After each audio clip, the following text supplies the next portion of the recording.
de nosso Senhor Jesus, conforme Lucas escreveu, no capítulo 2. E eu quero ler a partir do verso 25, para falar com você sobre o homem que não podia morrer. Lucas capítulo 2, a partir do verso 25.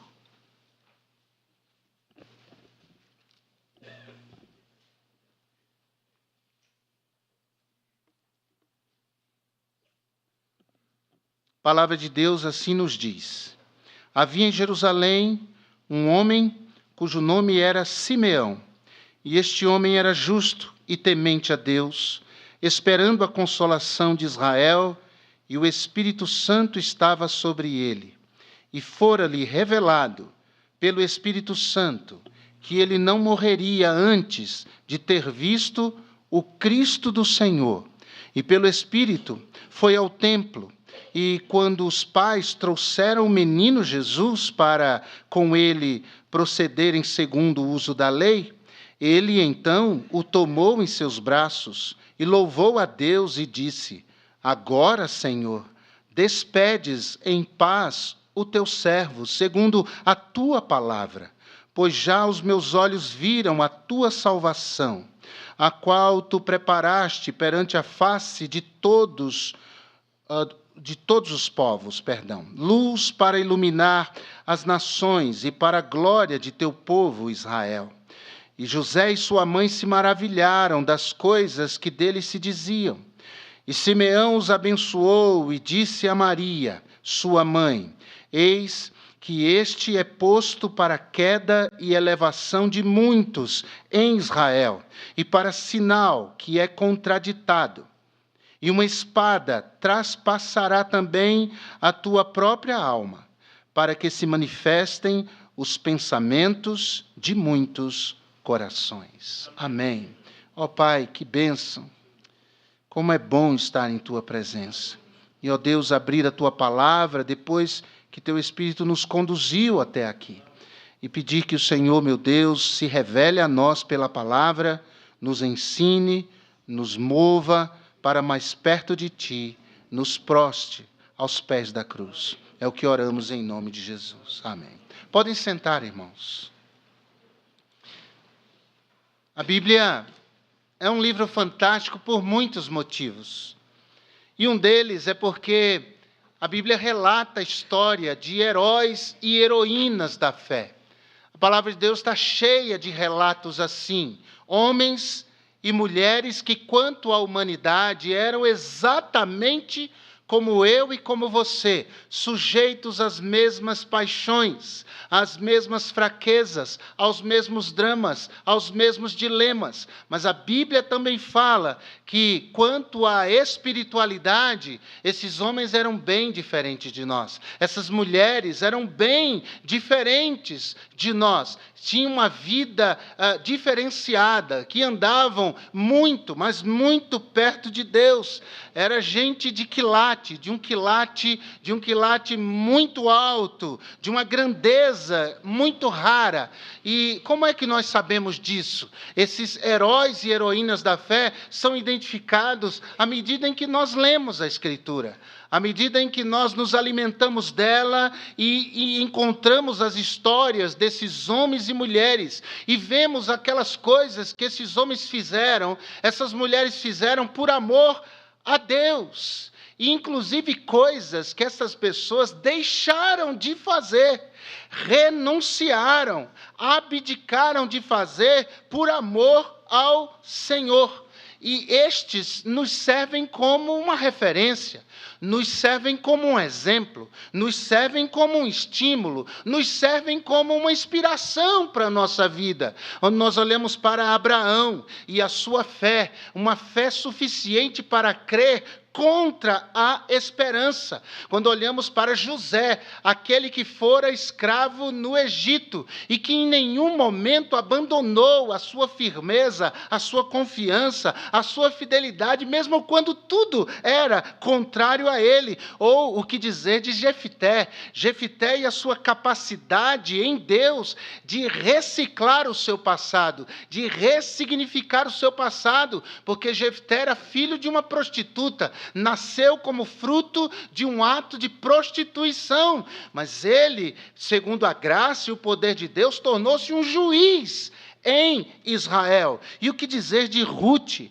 Ruth, sua humildade, a sua postura humilde, pronta para ouvir, para aprender com a sua sogra, tão experiente, e ouvir e atender exatamente aquilo que a sua sogra a orientou fazer, tornando-se parte da linhagem que salvou o mundo, da linhagem que daria no Salvador, o Senhor Jesus Cristo, nosso amado, nosso querido Salvador. E o que dizer de Gideão? Gideão e sua confiança, e confiança na palavra de Deus. Deus disse a ele: o Senhor é contigo, homem valoroso, o Senhor é contigo, homem valente. E ele tomou essa palavra para si, e encheu-se de brio, de coragem, e foi um dos campeões de Israel. E o que não dizer de Davi?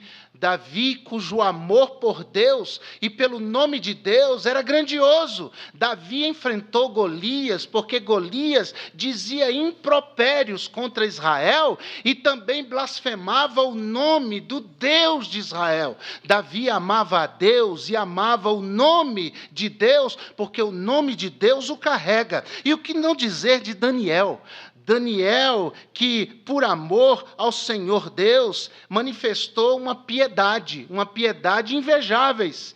Num país distante, num país cujo Deus não era o Senhor, ele manteve a sua piedade intacta.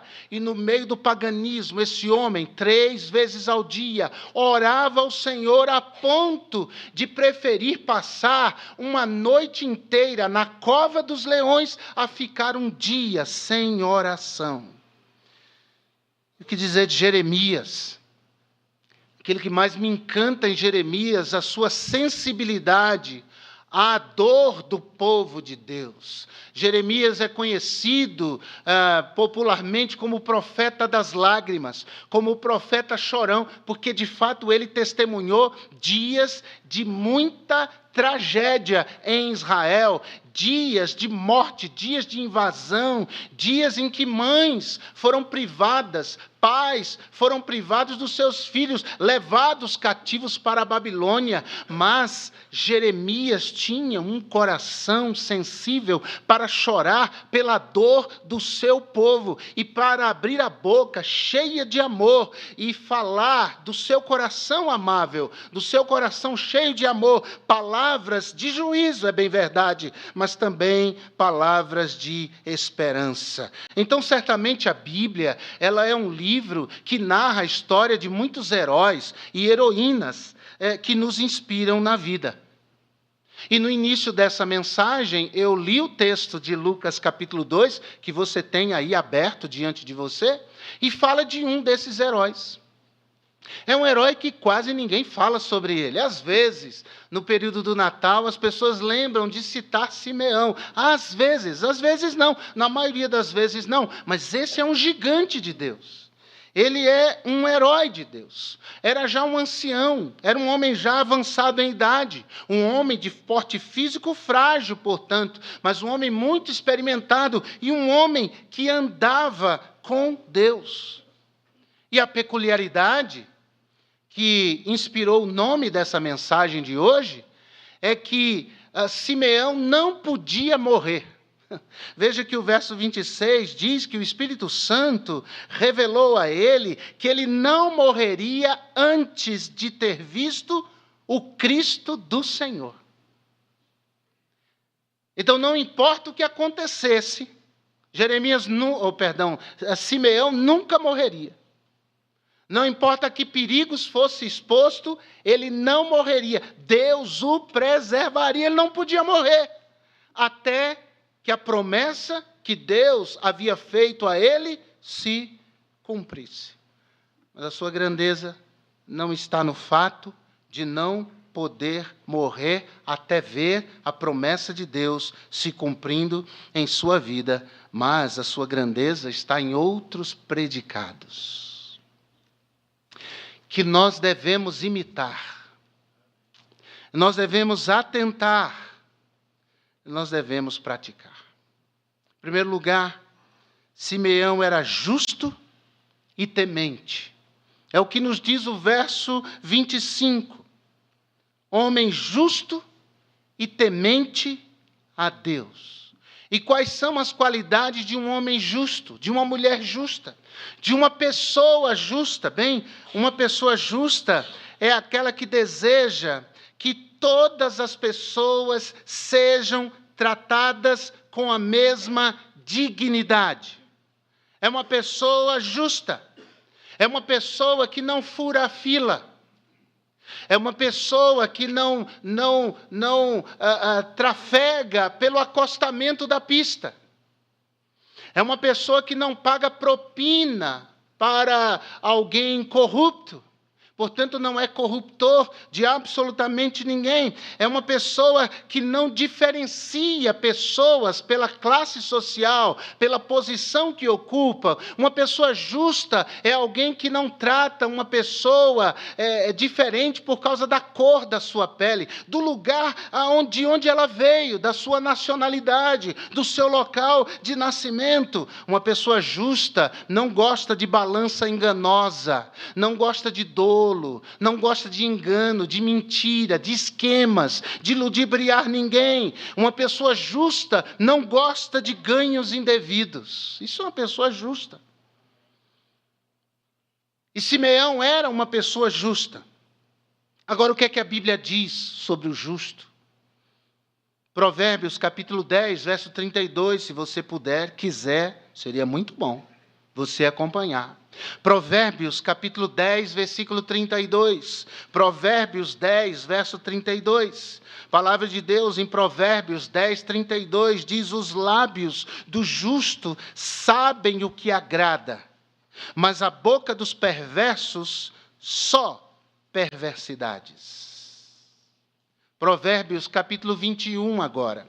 21, versículo 26. Provérbios 21, verso 26. Abra sua Bíblia. Veja o que Deus está dizendo. Ouça a voz do Senhor. Provérbios 21, 26. O cobiçoso cobiça o dia todo, mas o justo dá e nada retém. É uma característica do justo, a generosidade. Salmos 37, verso 21. Salmos 37, versículo 21. Salmo 37, verso 21. Palavra de Deus diz no Salmo 37, versículo 21. O ímpio toma emprestado e não paga. O ímpio toma emprestado e não paga. Provérbios 37, 21. Mas o justo se compadece e dá. É a minha filosofia de vida. Quem tem para emprestar, tem para dar. Então não empresta, dá. Se você não pode dar, então diga: desculpe, eu não tenho para lhe emprestar. Você evita tantos problemas na sua vida. Tem tanto inimigo que as pessoas criam porque emprestam dinheiro na família e fora dela. Dê. Abençoe. Isso é atitude de gente justa. Salmos 146, versículo 8. Salmos 146, versículo 8. Salmos 146, 8. Palavra de Deus diz: o Senhor abre os olhos aos cegos, louvado seja Deus. O Senhor levanta os abatidos, bendito seja o nome do Senhor. O Senhor ama os justos. Vale a pena. Vale a pena andar pelo caminho reto, andar pelo caminho justo e esforçar-se para viver uma vida que agrada a Deus. E uma pessoa que vive uma vida que agrada a Deus é chamada de justo. Simeão era justo, era honesto, era um homem de bom caráter. Mas também a Bíblia diz que ele era temente a Deus. E quais são as qualidades de um homem temente? Bem, ele é piedoso. Ele tem um amor reverente. Ele tem uma devoção a Deus. Essa expressão piedade na Bíblia é alusiva a alguém que tem um coração reto, honesto, diante de Deus. É alguém que ama a Deus, de fato, acima de qualquer coisa e acima de qualquer pessoa. É alguém que visa, através de sua vida, agradar ao Senhor. A Bíblia fala em em Atos, capítulo 22, verso 12, de um certo homem chamado Ananias. E a palavra de Deus diz que esse homem era piedoso conforme a lei, ou seja, ele tinha na palavra o gabarito para ele se adequar. Não era a Bíblia que se adequava a ele, mas ele que procurava se adequar à palavra de Deus. Ele tinha um bom testemunho diante dos judeus. Por quê? Porque era temente a Deus. 2 de Pedro, capítulo 2, versículo 9. 2 de Pedro 2,9 diz assim: sabe o Senhor livrar da tentação os piedosos. Os piedosos, e reservar os injustos para o dia do juízo, para serem castigados. Nós vivemos, irmãos, em um país injusto, em todas as áreas. Nós vivemos num país corrupto, infelizmente. E eu amo o Brasil, e eu sei que você ama a sua nação. Nós oramos pelo Brasil. Mas nós não fechamos os olhos para essa realidade terrível e muito triste. Se esse país fosse mais justo, mas infelizmente está reinando a injustiça. E é necessário que o povo de Deus se levante em caminhos retos, andando de modo temente a Deus, para agradar a Deus. Essa era a característica de Simeão, o homem que não podia morrer. Mas há uma segunda característica. Simeão, não só, meus irmãos, era um homem justo e temente, ou piedoso, mas ele era também esperançoso e comprometido. Observe comigo ainda o verso 25. Nos é dito em Lucas 2, 25, que ele era um homem justo, temente a Deus, esperando a consolação de Israel. E coisa! Era um homem, portanto, esperançoso e comprometido. E a sua esperança não se resumia apenas em aguardar algo, mas ele fez da sua esperança algo espiritual. Deixa eu explicar isso. Porque esperança é algo inato ao ser humano. Esperança é uma coisa que habita o coração dos seres humanos de modo geral. Mas, majoritariamente, a esperança humana, ela tem motivações humanas, terreais, temporais, finitas. As pessoas dizem assim: tomara que encontrem logo a cura para o câncer. E tomara mesmo. Mas isso é uma esperança humana. Isso é uma esperança que provém da carne de todos nós. Mas observe que a esperança de Simeão era diferente. A esperança de Simeão tinha a ver com a redenção do seu povo.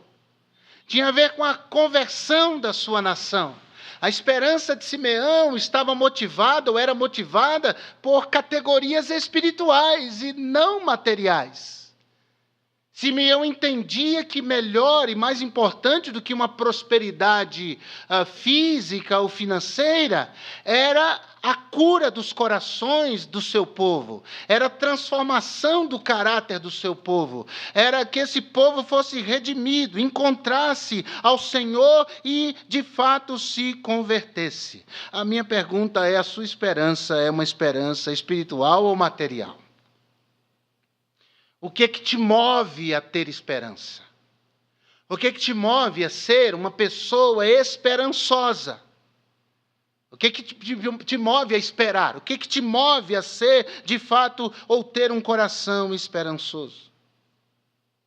É a ciência, são os partidos políticos, é a iniciativa da sociedade para mudar um quadro social, é algo que venha transformar o mundo de maneira radical. Essa esperança é temporal, é humana. E tudo vai passar. E a Bíblia diz que o ser humano irá de mal a pior. Mas nós somos motivados, irmãos, por uma esperança que é espiritual. Veja que o verso 27 diz que pelo Espírito esse homem foi ao templo, quando os pais trouxeram o menino Jesus para com ele procederem segundo a lei.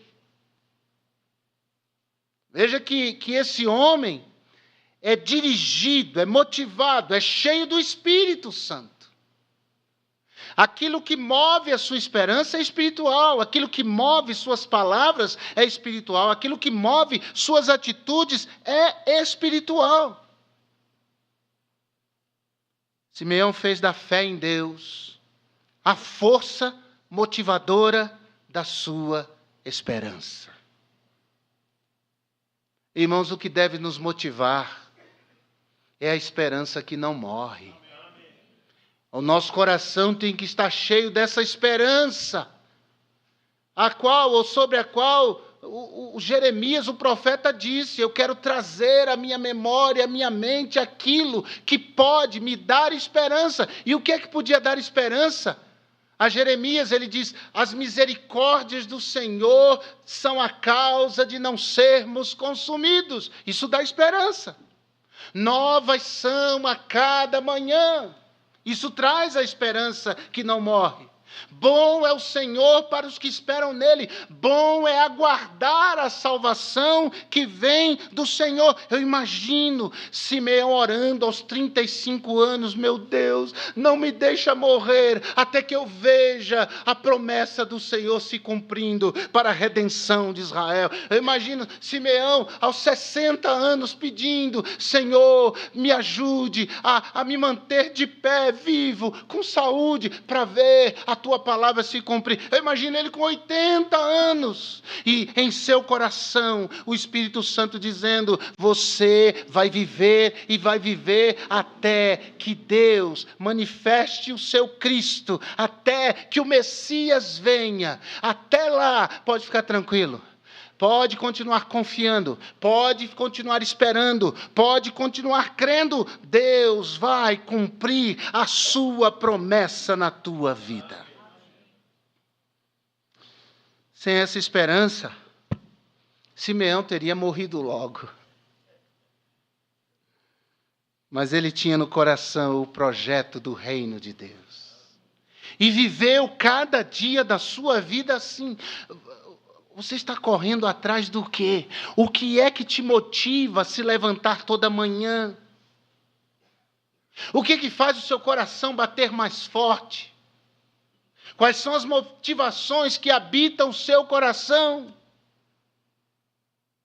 Que essas motivações venham do Espírito de Deus, venham das coisas de Deus, venham da palavra de Deus. Venha do seu lugar no meio daqueles que trabalham para ver o reino de Deus estabelecido, para ver vidas rendidas ao Senhor Jesus Cristo. Quando nós vivemos sem essa esperança, nós vivemos morrendo. Como sempre digo, vive morrendo, vive morrendo, vive morrendo. Mas com esse coração cheio dessa esperança divina, espiritual, nós morreremos um dia, mas morreremos vivendo, morreremos vivendo, morreremos vivendo, morreremos vivendo por Cristo. E isso faz toda a diferença. Terceiro, Simeão também era espiritual e gregário. Isso é interessante. Verso 27. Pelo Espírito Santo foi ao templo. A espiritualidade de Simeão o levou para o templo, para a comunidade de fé. Irmãos, nós abominamos o cristianismo do isolacionismo. Nós abominamos o cristianismo sem congregar. Nós abominamos o cristianismo que pensa assim: congregar é opcional, eu não preciso congregar. Eu posso ser crente sozinho, na minha casa, lendo a Bíblia e orando sozinho. O cristianismo sem participar desse grande ajuntamento. O cristianismo sem abraço, sem aperto de mão, sem dizer Deus te abençoe e o outro dizer amém, sem dizer eu estou orando por você e o outro audivelmente dizer muito obrigado porque você ora por mim. Esse cristianismo ausente das pessoas é abominável não só a mim, mas inclusive abominável ao Senhor. Leia as páginas do Velho Testamento, leia as páginas do Novo Testamento, você não encontrará na Bíblia base para um cristão que se diz verdadeiramente cristão viver isolado, nunca congregar. Nunca. O Evangelho é tangível, irmãos. É toque, é abraço. O Evangelho é olho no olho. O Evangelho é sentar um ao lado do outro. O Evangelho é abraço. O Evangelho é aperto de mão. Rejeite esse falso evangelho e esse cristianismo que não é o cristianismo de Cristo, que abomina a igreja, que diz assim: a igreja está cheia de hipócritas e cheia de fariseus. Fariseu. Hipócrita. A igreja é um lugar de gente imperfeita que vem buscar aquele que é perfeito. A igreja é o lugar onde a gente vem para aprender, e aprender deste Deus, e aprender pela palavra, ser estimulado a agradar o Senhor Jesus. Eu sei que há cidadianos agora me acompanhando, e eu sei que você está aí porque você está doente, você está enfermo, você está acamado, você está se recuperando de cirurgia. E não é com você que eu estou falando. Eu estou falando com gente que diz assim: eu não vou à igreja, amanhã eu assisto o culto pela internet. Realmente, você vai assistir o culto. Porque para prestar o culto, você tem que estar na casa de Deus. A palavra de Deus está cheia de textos que nos mostram isso. Que o churrasco não é mais importante que estar na casa de Deus. Que o jogo de futebol não é mais importante que estar na casa de Deus. E irmãos há mais tempo no Evangelho lembram de um tempo em que familiares chegavam no domingo à tarde e era uma alegria recebê-los em casa. Mas quando ia dando a hora de ir para a igreja, quando ia chegando a hora, o crente dizia assim: gente, vocês sabem que eu sou crente, vocês sabem que eu tenho um compromisso com Deus, vocês sabem que eu vou à igreja todo domingo. Vamos para a igreja hoje? Eles traziam os familiares para a casa do Senhor, para ouvirem a palavra do Deus maravilhoso, e tantos se converteram assim. Tempos mudaram. Não, crentes mudaram. Crentes mudaram. E há exceções, louvado seja Deus por isso. Mas quando o Espírito Santo é vivo e ativo na nossa vida, como era vivo e ativo na vida de Simeão, ele nos leva para o templo. Ele nos leva para a congregação dos salvos. Ele nos leva para o lugar onde as pessoas têm a mesma fé que nós. A mesma esperança. Uma pessoa que se diz cristã e não pertence a comunidade de fé nenhuma, não é cristão. Uma pessoa que se diz cristã e diz: eu vou viver o meu cristianismo como paladino solitário, cavaleiro solitário do Evangelho. Não entendeu o que é a vida cristã.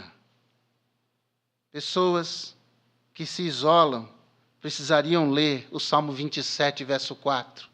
Davi diz: uma coisa pedi ao Senhor e a buscarei, que eu possa habitar na casa do Senhor todos os dias da minha vida, para contemplar a formosura do Senhor e aprender no seu templo. Eu lembro quando eu era garoto, E os garotos que comigo serviam na irmã, via na igreja o dia inteiro. A zeladora dizia assim, preciso de gente para ajudar a lavar a igreja. A gente estava lá lavando a igreja, tirava os bancos, a lavar a igreja. E peça de Natal, e grupo de adolescentes cantando, e de jovens, estava em tudo. Em tudo que você possa imaginar. Estava lá. E alguns dos amigos, eu nunca ouvi isso, mas alguns dos amigos ouviam isso, que, onde você vai? Estou indo para a igreja. Leva logo a cama. Já ouviu esse negócio? Leva a cama logo. Pois Davi tinha esse desejo de levar a cama. Ah, quem me dera, eu pedi a Deus, deixa eu morar na tua casa. Mas Davi não tinha essa autorização. Ele não era da tribo de Levi, ele era da tribo de Judá. Então não tinha essa autorização. Mas ele tinha um grande desejo de estar na casa de Deus. No Salmo 84 nos é dito, verso 10, porque vale mais um dia nos teus átrios do que 1000, e aqui presume-se, fora dele. Preferiria estar à porta da casa do meu Deus, a habitar nas tendas dos ímpios. Salmo 122, 1. Vamos dizer juntos? Vamos cantar, é melhor. Vamos cantar? Salmo 122, 1. Alegrei-me quando me disseram, vamos, vamos à casa do Senhor. De novo, de novo. Alegrei-me quando me disseram, vamos, vamos à casa do Senhor. Agora, o servo do Senhor vai à casa do Senhor. No dia do Senhor, no dia do Senhor, pela fé no nosso Salvador, para estudar o livro do Senhor. Senhor. Isso é a escolinha dominical. É a classe Florzinha de Jesus. Alegrei-me quando me disseram, vamos à casa do Senhor. Lucas 4,16, e chegando a Nazaré, isso é Jesus, onde fora criado, Lucas 4,16, entrou num dia de sábado, Lucas 4,16, segundo o seu costume, note que era hábito de Jesus, na sinagoga, levantou-se para ler. E Hebreus 10, 25.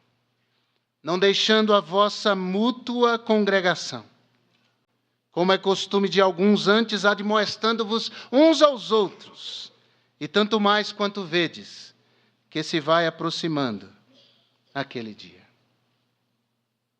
Os acontecimentos, irmãos, nós vimos na semana passada, a nossa nação, e é uma expressão da instabilidade que vivemos.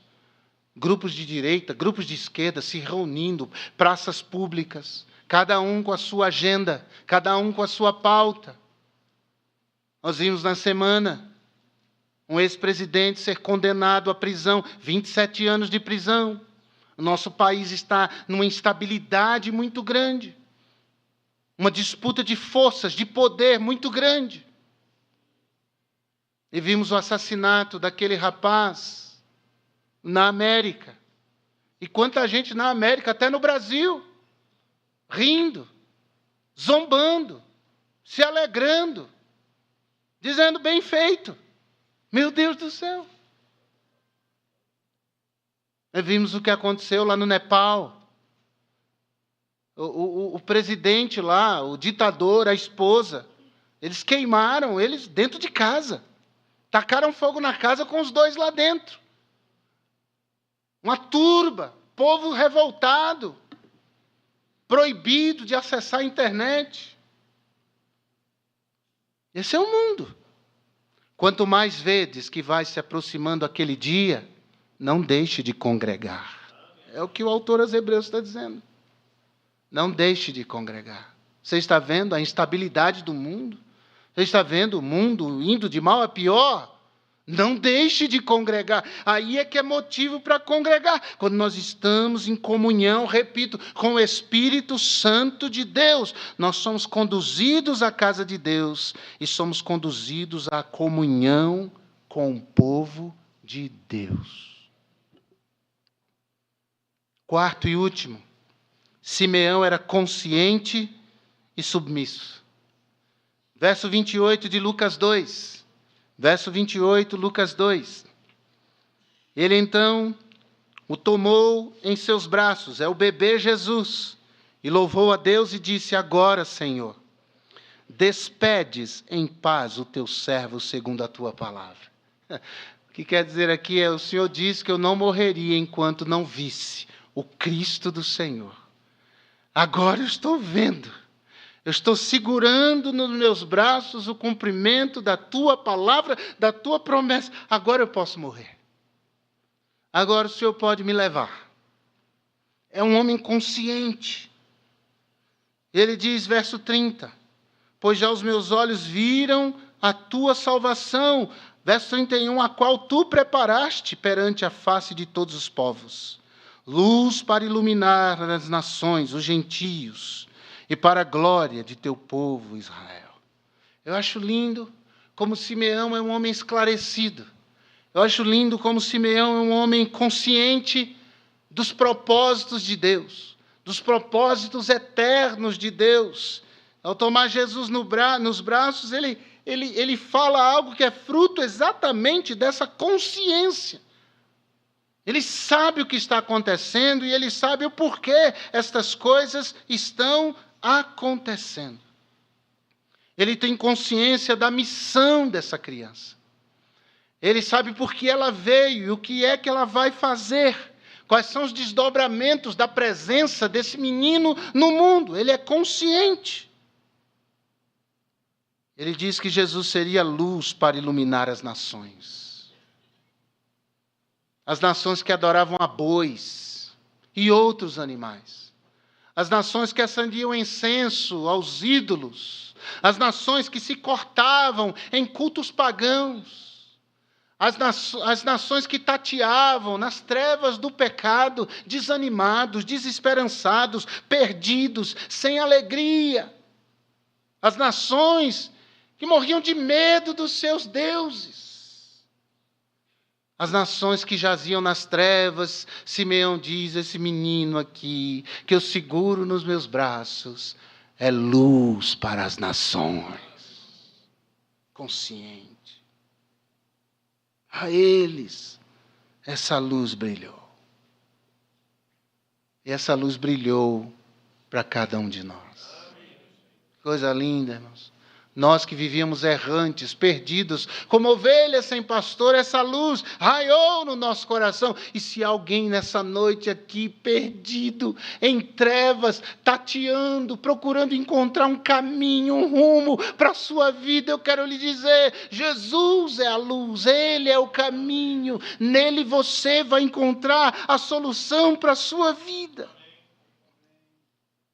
Ele diz, não só será luz para as nações, mas ele também agirá para a glória de Israel.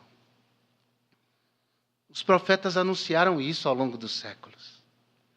E Simeão está lhe segurando o cumprimento da promessa. Como quem diz, as profecias não foram em vão. Os profetas não vieram e morreram em vão. Deus está cumprindo a sua palavra. Abraão não disse, o Senhor proverá em vão. Isaías não disse, um menino nos nasceu, um filho se nos deu em vão. Não. Tudo que foi profetizado se cumpriu. E se cumpriu para a glória de Israel.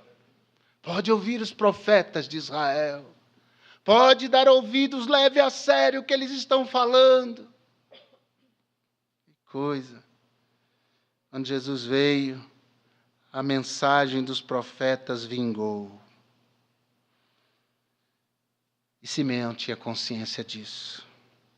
Verso 34, eu estou encerrando. E Simeão os abençoou, falando de José e Maria, E disse a Maria: eis que este é posto para a queda e elevação de muitos em Israel, e para sinal que é contraditado. Note como esse homem, idoso, cansado pelo peso dos anos, tem consciência. O Espírito Santo está sobre ele. O Espírito Santo fala com ele. O Espírito Santo fala através dele. Ele diz: esse menino foi trazido por Deus para humilhar muita gente nessa nação e para exaltar outros nessa nação. Esse menino vai vir como um sinal de contradição. Enquanto alguns diziam: você nasceu para prosperar. Esse menino vai dizer: você nasceu para morrer. Se você tentar ganhar o mundo e perder a alma, você de fato está perdido eternamente. Uns diziam: felizes são os que sorriem. Ele dizia: felizes os que choram. É contradição. É uma lógica de vida absolutamente estranha, diferente do que é o padrão aceitável pelo mundo, mas é essa ótica de Cristo que está certa. Uns diziam: vá em busca de uma vida melhor. Ele dizia: quem quiser ganhar a sua vida, perdê-la-á. E aquele que perder a sua vida por amor de mim, acha-la-á. Olha como Simeão tem consciência. Você tem? Tem consciência do mundo espiritual? Você tem consciência de um Deus trabalhando, do inimigo de nossas almas lutando contra nós? Você tem consciência? Você tem consciência que você está em missão? Você tem consciência que você existe e eu para a glória de Deus? Não para fazer nossas vontades, nossos desejos, mas a vontade de Deus? Você tem consciência que você é um servo de Deus? Você tem consciência de que está indo para o céu e é cidadão do céu? Você tem consciência? Esse discernimento. Nesse discernimento, ele trouxe uma palavra para Maria. Uma espada vai penetrá-lo até o profundo de sua alma. Eu imagino como Maria recebeu essa notícia. E todas as pessoas que sofreram com a morte de Jesus, depois de Deus, ninguém sofreu tanto quanto Maria. Maria sentiu a dor de ver seu filho ali sofrendo e depois morrendo. Era uma dor proporcional ao amor. Isso tem um ensino para nós. É que quando nós amamos a Cristo, nós sentimos as dores de Cristo. As dores de Cristo têm a ver com os perdidos. Ele deu a vida naquela cruz sentindo dor por amor aos perdidos. E quem ama Jesus, sente a dor de Jesus pelos perdidos. Não consegue assistir as coisas acontecendo e dizer: que legal. Bom, continuem. Vão lá, fiquem firmes. Não. O amor que temos por Cristo tem que ser proporcional à dor que Cristo sofreu pelos perdidos. E sentirmos essa dor e fazemos alguma coisa obedecendo a Jesus. São características de alguém que nunca morre. Alguém que não pode morrer. E está envolvida com coisas muito grandes, sublimes e altas. Essa semana eu fui ao médico. E eu levei os exames. Lembra que eu falei? Eu fiz 3 ressonâncias em 15 dias. E eu cheguei com os exames. E pus na mão do médico. E ele ficou olhando e coçando a cabeça, olhando e coçando a cabeça. Deus sabe que digo para a glória do Senhor. Um nódulo que eu tinha comprovado sumiu. Ele disse: eu não sei. Eu não sei o que aconteceu. Eu disse, eu sei. Eu pedi a Deus. Eu pedi a Deus. Meu Deus, eu quero fazer mais pelas tuas coisas, pelo teu povo. Eu pedi a Deus. Eu quero, irmãos, eu quero me desgastar pela obra de Deus. Isso ganha, isso tem meu coração. Eu fico muito triste quando eu olho para o lado e eu nem sempre vejo isso.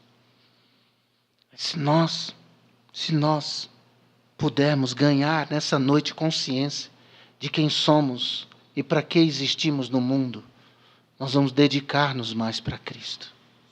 Nós não vamos guardar o nosso dom numa gaveta qualquer. Nossa biografia dos anos de vida cristã em um cômodo qualquer da nossa alma. Nós vamos colocar nas mãos de Deus. Eu não estou sendo sensacionalista. Deus sabe. O que digo para a glória do Senhor. Eu digo para a glória do meu Deus. Eu quero me doar mais. A despeito de qualquer contrariedade, eu quero me doar mais pelas coisas de Deus. Isso é marca de alguém que não pode morrer, porque tem no coração um sonho. Um grande sonho. E um grande sonho para Deus. Esse é o meu grande sonho. Porque isso aqui vai passar e eu vou chegar na eternidade. Eu não quero ter corrido em vão. Eu não quero. E eu não vou correr em vão. Vamos orar? Vamos falar com o Senhor? Tem alguém aqui precisando de oração? Levante sua mão. Eu preciso de oração. Amém. Amém. Amém. Eu preciso de oração. Amém. Deus falou comigo. Amém. Amém. Amém. No coral tem gente assim? Graças a Deus. Ou aqui, ou em outro lugar. Eu quero servir ao meu Senhor. E você tem esse coração também.